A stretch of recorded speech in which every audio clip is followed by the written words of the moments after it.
UN में Turkey Erdogan raise Kashmir issue at UN urge dialogue under UN resolution. इसका मतलब ये है कि तुर्की ने कश्मीर का इशू जो है यूएन में उठाया है। क्यों उठाया है इसके बारे में बात करेंगे। तुर्की ने यूएन में जाकर ये कश्मीर का इशू उठाया, ये लेकिन कश्मीर का इशू कोई ज़्यादा बड़ा इशू नहीं है, लेकिन बार बार इसे इंटरनेशनल लेवल पर और बड़ी मंचों पर उठाकर इसे बड़ा कर दिया गया। इतना बड़ा इशू है नहीं तुर्की जैसे देशों ने।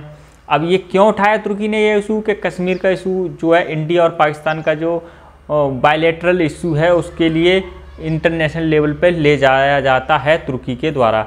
ये उसका इतिहास रहा है। और ये कहा है Turkey president Recep Tayyip Erdogan raise the Kashmir issue at the UNGA general assembly जो 80वीं जो सेशन था, जिसमें ये कहा जाता है कि आप पूरे मंचों से आप पूरी दुनिया में अपना जो संबोधित कर सकते हैं जो अपने विचार हैं। तो खलीफा ने ये कहा UN resolution will also condemn Israel Gaza पर भी बोला है, यानी कि इसका मतलब जो है करना कुछ नहीं है, बोलता सब तरफ है कि मैं ये कहिए और बैठ जाता है वेस्ट की गोद में जाकर। इसका ये प्रोपेगेंडा। इसने अभी तो ट्रंप से मीटिंग की थी, जो इजराइल में पीस इजराइल से जो लड़ाई हो रही है गाजा में उसके बारे में, और ट्रंप से ही हथियार की डील कर बैठा। ये इसका दोगलापन है, इसको ज़्यादा हल्के में लेने की ज़रूरत है। इसका कोई ज़्यादा वॉइस जो ग्लोबली नहीं है, लेकिन ये बार बार इसे वेस्ट की मीडिया, वेस्ट के जो लीडर्स हैं इनके लिए याद दिलाता है कि कश्मीर के इशू में आप टांग अड़ाइए। सबसे मेन चीज़ है इसकी मुस्लिम वर्ल्ड लीडरशिप।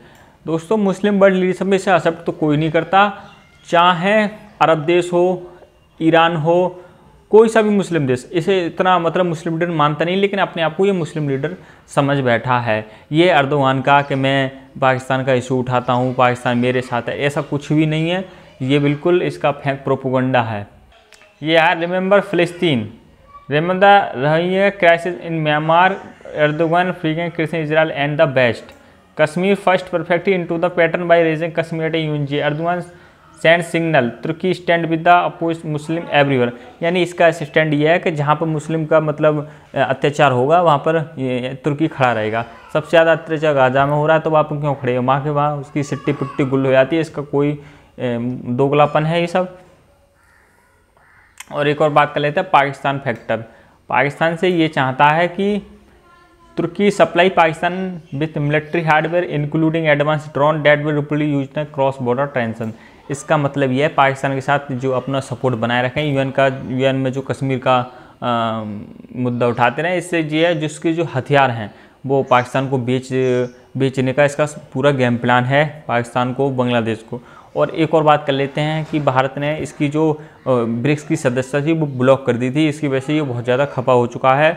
और जो ऑपरेशन सिंदूर के टाइम सबसे पहले से बाहर कतार ड्रोन्स सबसे पहले इसने भेजे थे तुर्की ने पाकिस्तान के लिए, इस वजह से भारत ने ब्रिक्स की इसकी सदस्यता ब्लॉक कर दी है।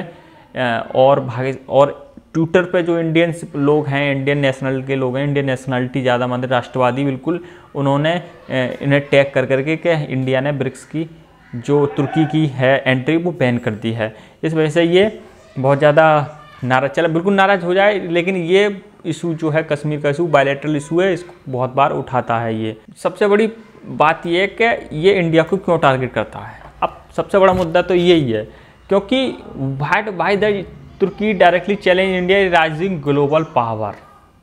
बिल्कुल, तुर्की तो छोटा सा देश है, लेकिन जो भारत है आज के टाइम में, तुर्की नहीं पूरी वेस्ट है, उसकी आंखों में खटक रहा है कि इतना ज़्यादा राइजिंग पावर कैसे बन रहा है भारत। मान के 2014 से पहले तो भारत सबकी सुनता था, भारत को कोई आता कोई पेल के चलाया था, ऐसा सिस्टम था।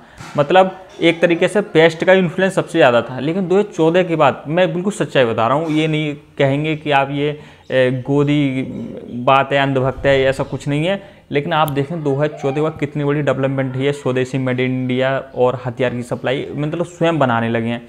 और 2014 से पहले सिर्फ बेस्ट आता था और ये लेक्चर देकर चला जाता था और हमारे यहाँ बॉम्ब गिरते और वगैरह वगैरह सब कुछ होता था, लेकिन इंडिया बस सुनता रहता था। और कोई भी आतंकवादी टेररिज्म अटैक हो जाता, इंडिया जब भागते जाता था अमेरिका के पास, ये कर दिया, पाकिस्तान ये कर दिया। लेकिन अब नहीं है ऐसा।